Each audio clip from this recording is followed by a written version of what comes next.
aylık kilim bulup 2,5 yıl jarayonda qiynapamdan tatlıqın bir yaqib baqqani, yo'lishimdan kulib qani bir qarg'in o'qimayman. Bular ajoyib bir odamlar ekan. Hattoki bularni qo'limni yutlab qani bir bozorga bir tal paypoq ipagini yoki jura pala ya to'y ekan, po'koch tuqunimizdan to'y ekan deb bir daqamda bir opog'ini o'qimayman. Mushunda qilib oy kunim oz qoldi. Bir kuz vaqti to'g'ri kelib qilib paxta teradigan vaqtlar. Akam, acılarım hammasi sirtqa ishlarga chiqib ketibdi. Bizning uyda bularning uydagi xizmatchilar yo'q, hammasi kuchiga tayanib ishlaydi. Uyda hech kim yo'q. Apam bilan dadam, yani o'zimning opasidan dadasiga keyin mijozi yo'q yetib qoldi. Shundan keyin men cho'nglarni berib yo'qlab bir kun qo'nib kelay deb o'zimni ig'irlashib taqmish taq qo'sam. Shundan bir narsalarni ilib tayyorlab qilib darvozadan oldiga chiqib turishimga yo'l tushim kelib qoldi. Meni cho'nglarni yoniga olib qo'ysangiz o'tib kelib. Cho'ng uy bilan bizning uyning o'rtaligi 5 kilometr keldi. Cho'nglarni yoniga olib qo'ysangiz o'tib kelib mang'ilayotgan desam ayolim homildarga olib qo'yay.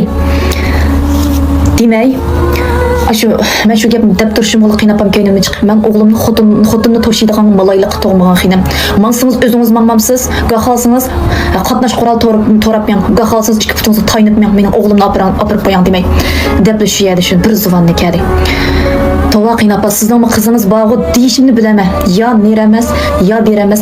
Uningdan burun gap yandolmagan men shu gapni ichimga judaversam bo'lmamdi. Ma'qul qiynapa deb yo'limga qarab mansam bo'lmamdi. Shu gapni deganimni bilaman, yo'lishim chang'ida bir tasdihni o'ng yuzimga soldi. Bunimdan o'qdek qon etilib chiqdi. Yo'lishim so'rab ekirib taqirdi. Shunda urib putlarimga dastlab ishlaqib ketdi. Men homildor, oy kunim to'shib qolgan.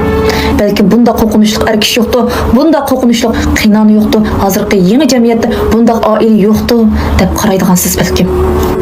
Urib qo'stiqni bo'shtib olgandan keyin ondan onamning uyiga akab qo'ydi. Men bir setilib ketgan qo'limgan ekan, kechirgisiz gunoh qilmagan ekan, chiroyli akab qo'ysa bo'ladi, hammani akab qo'ydi.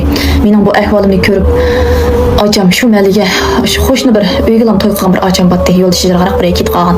Shu acam shu cho'ng aytgan men kelsam, mening ahvolimni ko'rib chinda ish chag'irdi. Ishimdan bir suv kelib ketdi. Fukan bo'lmadi, seni oy kuni qilib qolgan turdiga o'xshaysa, jur doktorxonaga olib borayli deb doktorxonaga olib bordi. Saq 7 kun yetib 8-kuni ochiq to'lg'oq yeb ishimdan qizil kelib tug'dim. O'g'il tug'dim.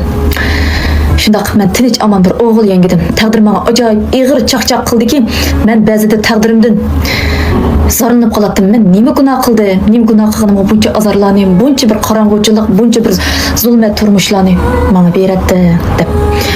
O'g'lim putqili miyib tajishli holatda tug'ilibdi. Men miyib bal tug'ibdi men. Men tug'dimda o'lib ketishni ming martaba tilagan bo'lsam-mu, lekin o'lmay yana teshaman tug'dim. Bu o'limim orqali bu zindandan, bu besimlardan, shu razil kishilardan qutulmoqchi bo'lgandim. Biroq tesh aman tug'dim, tesh aman tug'dim. Doktorlar o'g'il tug'dim deb oldimga kelgan chog'dim. Faqat bir qalbim muhabbat bilan bir villat qilmadi. Mening shu qadar yuragim bir xil qetib ketgan. Shunda qilib bir 2-3 kun bola qaramagan bo'ptim. Saq 3 kundan keyin bola qardim. Bolaning yukini mushtal ichib qarsam, put qo'lim miyib tashiqliq holat ekan. Shunchalik azoblandim, hey hayot, hey taqdir. Men nima qildim? Men mushuni ko'rsatish uchun mushu kunga keldimmi? Men nima qildim? Degani o'yladim. O'g'limni nafratlandim, ochchig'im keldi, yuragim qatdi. Sen qolmagan bo'lsang, mushu kunlar qolmasdim. Sen tug'ilmagan bo'lsang, mushu azorlardan, mushu qorong'uchilikdan chiqib ketgan bo'lar bo'ydim. Yana kelib sog'lom emaskan deb ichimda bir narsa to'xtamay g'ajilaydi, to'xtamay yeydi ichimni.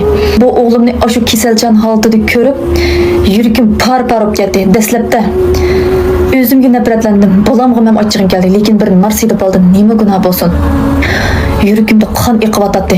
Yuragim mojib hoshimdan ketibdi men. Uyg'onsam doktorxona karvatida yolg'iz yotibdi men. Yo'lishim telefon tutishimni xohlamaganlik uchun yonimda hatto bir telefonim yo'qdi. Karvatdan tasti tushib, darvoza oldiga o'mlab ara deydek bordim. Men yerimdan to'kilatdim. Balam o'lib ketgandimi? Yuragim mojib og'riydi. Men yerimdan to'kilatdim. Chunki men balamni yig'i ovozini 4 kungacha anglab baxmadim. Ölüp ketibdi de depla oyladım. Darvoza oldida kiyimlarning yo'liga talmirib, darvozaga yo'linib chochlarimni yulatdim. Tug'ut karvatida bolam bilan birga o'lib ketsam-chu deb tilab qolgan vaqtlarim bo'ldi. O'zimni kajatlab, minglarcha qog'ib, yig'idan alsab yiqildim. Ne ko'zimni ichishga, ne nafas ilishga g'ayratim, jur'atim, mag'durim bo'lsin deysiz. Bir chaqda ko'zimni ichib qarsam, bolam yinimda yetibdi.